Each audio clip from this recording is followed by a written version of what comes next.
and I commend this bill to the House. Julianne Genter.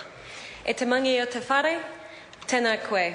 Tuarua ki ngā mema o te tātou whare, tēnā koutou katoa.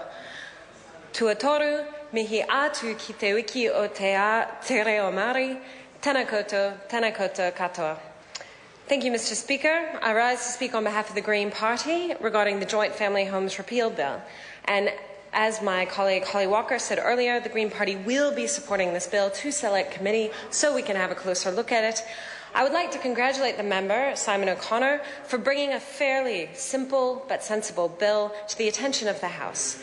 Though I must say it is troubling that the government is unable to implement simple recommendations of the Law Commission and instead leaves it to its backbench members in their capacity as personal members to undertake what really should be core government business. And I believe Chris Aukenvall has a similar members' bill implementing Law Commission recommendations about habeas corpus, which will be coming up before the House very soon. So this bill, Mr. Speaker, seeks to repeal the Joint Family Homes Amendment Act of 1964, as we've heard, and replace it with nothing at all, because the world has moved on and moved past the need for this act. The act in question enables a dwelling occupied as their home by a married couple and owned by either or both of them to be vested in the husband and wife as joint tenants by a reasonably cheap and simple procedure. At the time, we've heard what the ostensible benefits of the Act were, but the Law Commission noted that of the 5 principal benefits, the original legislation, the only remaining ones were some protection against creditors and some savings in legal costs, but only in a diminished sense because they benefited only married couples and therefore was discriminatory against everyone else.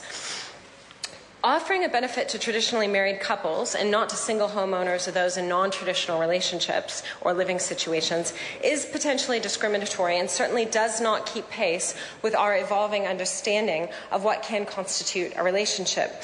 And it's our hope that this bill, in removing discrimination against non-traditional families, is one step of many in our evolving understanding.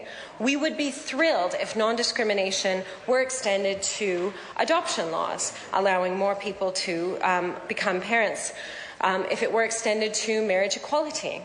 It's a shame that this government's progress seems to be driven from the backbenches and wider party membership, sometimes in conjunction with other political parties, and lacks the commitment of the front bench.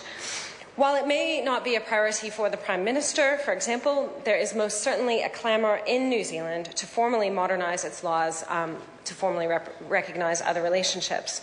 I also think that there's a lost opportunity from this government to modernise our approach to residential development and the laws around them.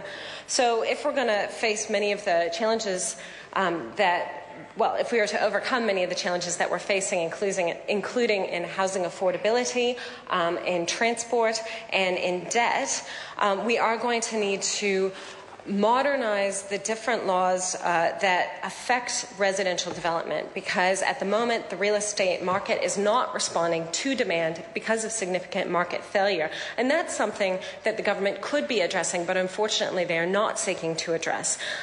What I'm talking about, for example, are liberalizing the parking requirements in district plans, making sure that planning rules support types of development that aren't limited to single standalone family houses on quarter-acre sections, which have been unintentionally subsidized, I think, by the traditional approach to planning. Also, bank lending practices tend to be biased towards single standalone home ownership and incentivize only property investors to purchase apartments or townhouses, and so that leads to a low quality of development and a real shortage in the supply of high quality, high amenity dwellings that aren't standalone family homes. So while this bill is seeking to modernize one particular law and remove discrimination, I think that the government could turn its mind to a whole lot of other factors that would enable New Zealand to respond to the challenges facing it.